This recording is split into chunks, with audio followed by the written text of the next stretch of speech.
I kind of want to pick DC on this one because Dragon Age comes to his mind for his vision for it, as he picks BioWare for it, a studio that their record is. I'll let you speak your mind. No, I'm talking about the BioWare that had made the earlier Dragon Ages and the earlier Mass Effects. So you wish it was around that time they made it. I mean, so the 2000s. Yeah, BioWare. Because the BioWare now, but probably can't do that. But go on. But probably not. No, but because like what Jaron said, like with Twilight Princess, that's if I had a Wii at the time, and when that came out and all that stuff, I probably would have played that one because that had the graphics and the gameplay and the story that I think I would have really liked in a Zelda actually. But I had none of those things, so I can just imagine what it was. Mm-hmm. But whenever I think about it, I just think of like, the Dragon Age where you have like, and this is something that I just wish so much, but it's always just Link soloing, and it's like, I mean, of course you have the Four Swords and stuff like that, but it's basically Link. We're talking about the main. You're talking about the mainline Zelda games. So he's by himself. Yes, yeah. Mm-hmm. But like, I just want him to get some friends. He needs some friends. DC, you don't like friends? Here's the thing. Yeah. Like, besides like the little like, hey, listen. Yeah. That sort of stuff. But that's not worse than the talking sword one. But go on. But yeah, just like, I want to see Zelda with some folks getting a group of badasses together with their own little specialties, like Link, Master Sword, Shield, let's sword and board. Got someone who's like the master, like boomerang, wah, wah, wah, wah. And I got a master archer, bam. I got a game for you. Hyrule Warriors would be something up your alley. Yeah, Hyrule Warriors. Dynasty Warriors with Link. All those friends are badass. Calamity. Hyrule Warriors, Age of Calamity. Oh, those on the Switch. Okay. Yeah. All right. I heard about them. Yeah, you almost said that with a sneer. I know, right? I don't know what you're talking about. I don't know what you're talking about. With the sneer. What do you mean? But I've never.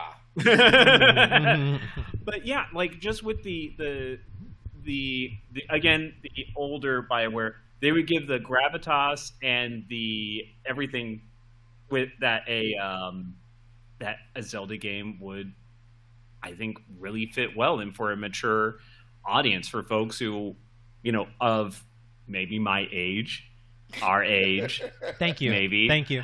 Who can appreciate a more mature storyline and a more kind of like developed world of like, not necessarily whimsy and stuff, like, or not necessarily like, end of the world post-apocalypse sort of thing, but not as whimsical and silly, but like kind of more real meat to it.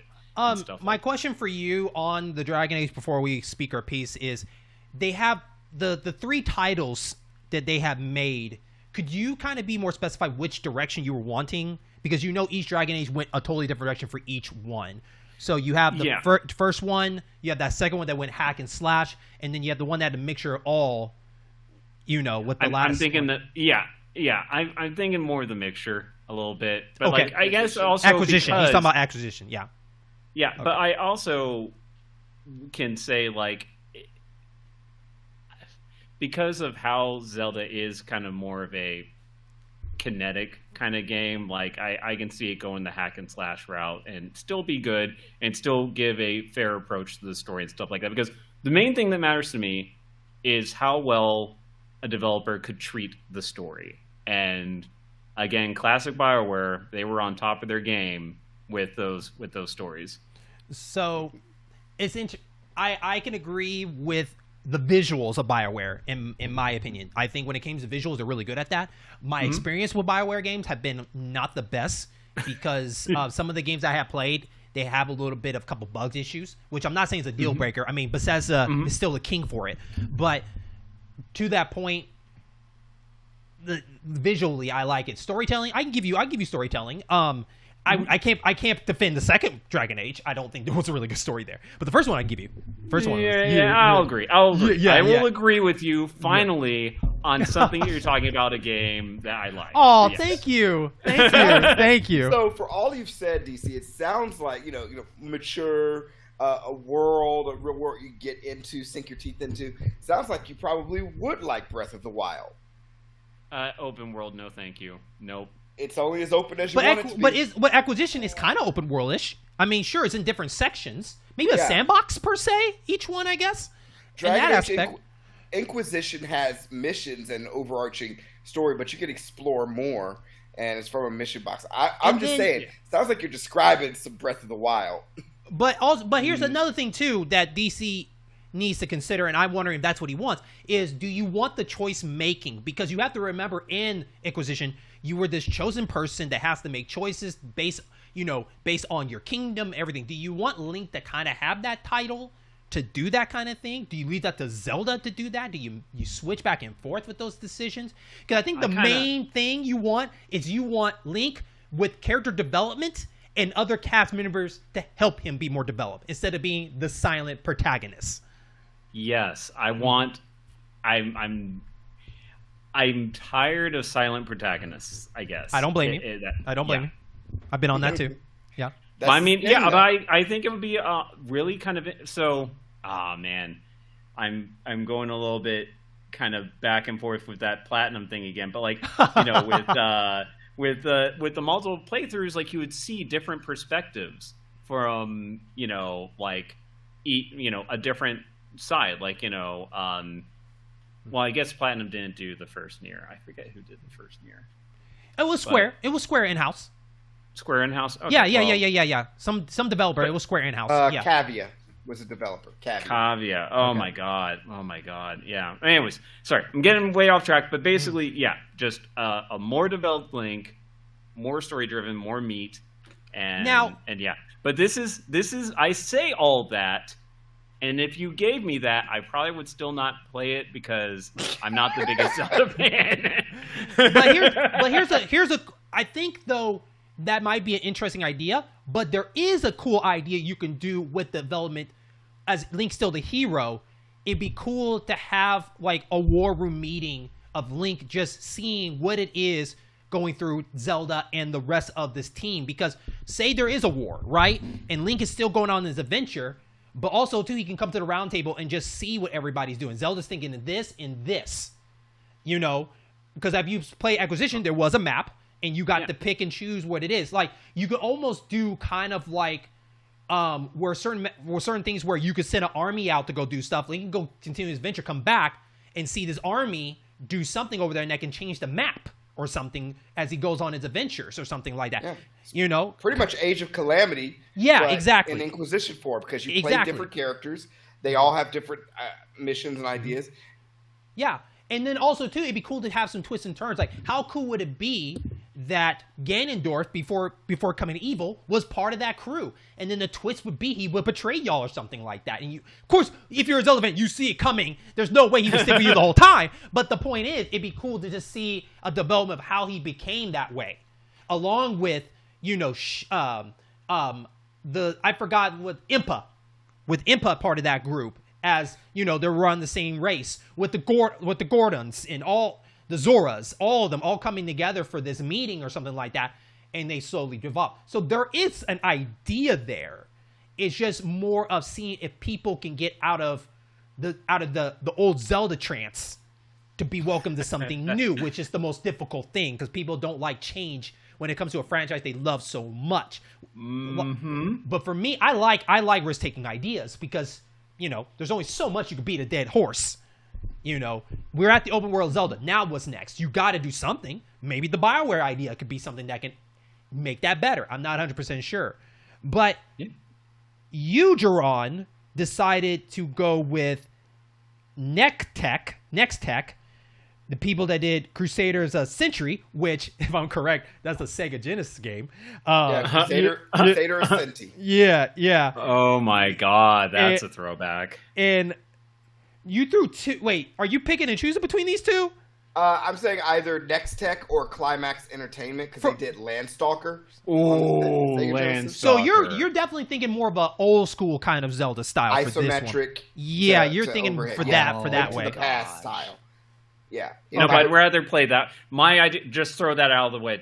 I want to go with Jaron's idea. Is it old school? I'll play it. I'll play it. It's mine. It's all like yeah. I think it because I saw what they did with Crusader Senti and Landstalker, and I found it an interesting twist on the Zelda formula.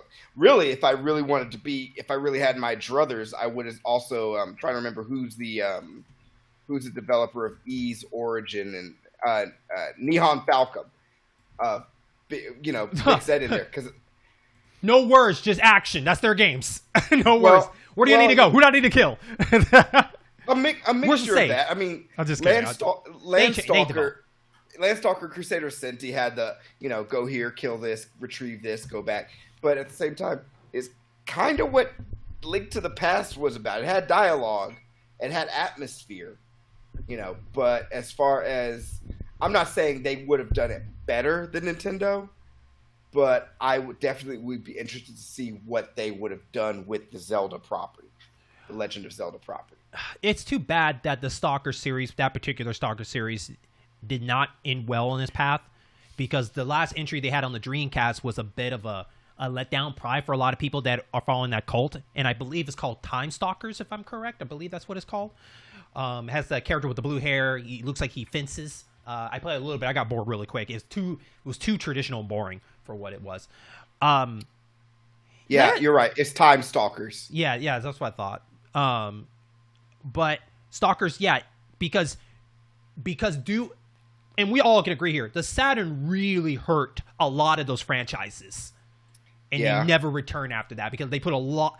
They just put some of those continuation series in that one, and that's where it died, along with Panzer Dragoon per se, all that crap. That's where everything's done. Dark Savior on the Saturn and Alundra on the PlayStation had some of the same design and programming team members, so they were considered spiritual successors. But the actual in the line, like you were saying, Time Stalkers on the Dreamcast, which today I learned, yes, there was a Time Stalkers game. I may have to look that up now. Thanks. Oh, on the Dreamcast now? Yeah. I think that could work. I can see it like where Minish Cap went with it. Minish Cap looks like that artwork would fit that Landstalker because I don't want it to be like it's for the Sega game that does the same thing. It's like Crusader, I believe. The Sega game, it has like the blonde hair hero, and it's kind of like the same style as Stalker. Crusader. That's it. Or Light Crusader. Okay. Light Crusader. Yeah. I don't think that would work. I think you have to go the cartoonish, like Minish Cap to me to get the full artwork like Landstalker style, in my opinion. It'd be interesting. It'd be interesting. Well, it'd be interesting because that'd be the first game that he can jump. Well, no, not the first. He could do it in Link to the Past. No, Link's Awakening. No, Link's Awakening. Link's Awakening, the rock feather. Yeah, I'm sorry, I've got my games mixed up. Yeah. Everything was always walk off or like. Well, you have to. No. Link to the Past didn't have that. They never had a jump really. Yeah, I mixed Link to the Past up with Link's Awakening. Yeah. The rock feather from Link's Awakening. Yeah. So I mean, with Landstalker, the way they do it, if he can't jump, it's dead on arrival. You know what I mean? Yeah. It's interesting you mentioned Light Crusader because the developer of that is Treasure. So that would also be interesting to see what Treasure would do with Legend of Zelda. With a Gunstar Hero style, man, that would be, or at least that art style, A lot of bow shooting. I'll put it like that. A lot of bow shooting. Or the humor of Gunstar Heroes. Mm-hmm. So, but so that's what I threw to the table. But DC shook a little bit there. You sure you want to throw out your idea for this all the way? You feeling this idea? You feeling this? Yeah. So here's the thing, because all right, maybe some behind the scenes stuff. I had to change my ideas a few times because I was about to base all these on 80s and 90s like PC companies, and then I was like, oh, okay, all right, let me do some research on newer folks, and these were the folks I came up with like today. So that's okay. So yeah. Okay. Anyways, yeah. Like I was just like, that seems cool. Yeah, I like that. Ooh, okay, cool. And yeah. Okay. No, it's all good. You'll have to apologize. I'm not going crazy. There's a big fat fly that's just like circling. Oh, I know. was- I have one too. He was wish- probably eating with you on your dinner earlier, so you know. No. He didn't show up until after I ate my dinner because That's why he mad. That's why he flying around. He mad at you. Okay. He's like, "Where's mine? Where's my share? Where's my share?" So And all right. So I picked From Software, and weirdly enough, why? It's not really so much the difficulty.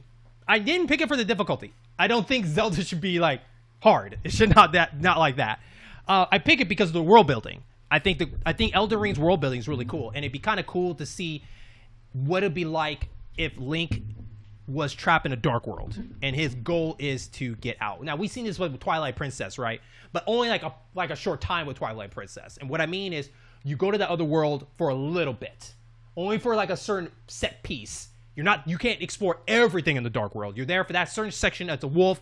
You accomplish what you have, and you go back.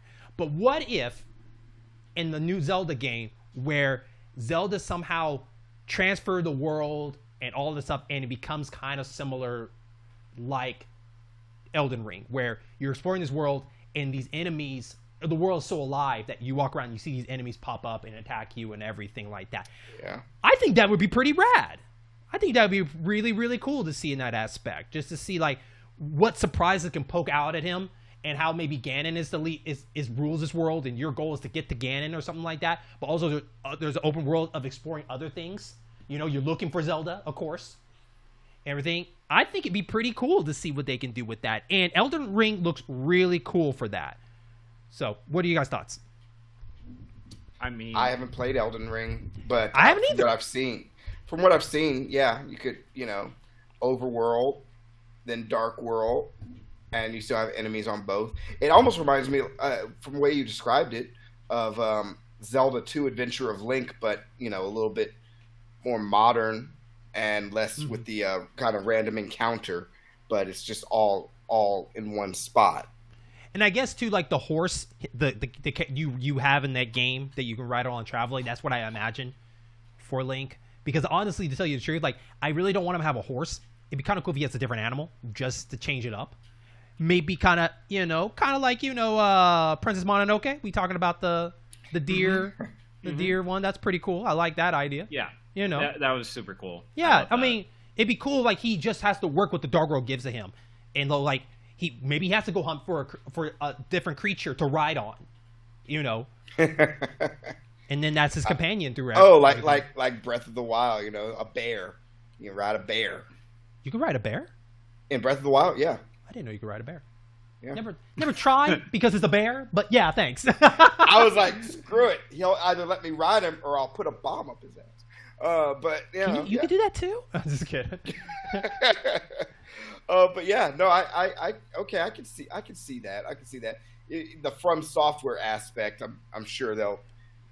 And I would say for the action From Software. Yeah, and I would say for DC, being a Demon Souls fan, and like that's exactly what I was thinking. It's Zelda in Demon Souls type. Yeah, where there's like a central nexus that he operates from to go to different hotspots across the Hyrule and stuff like that to try to fix that, and then just bring it all back together in the central zone. Yeah, I like that. Like rebuilding everything, fixing the world back up. That'd be kind of cool. And like to fix the world up, then that world becomes light. It looks beautiful in that section. That'd be kind of cool. I like that. I like that. And I think because also graphically that game looks good, so it'd be kind of cool. I think a lot of gamers that love Zelda still wants to see what Link would look like at the max, like graphically at the best. What is a great looking Zelda game will look like? And I think that this is something I can imagine for that.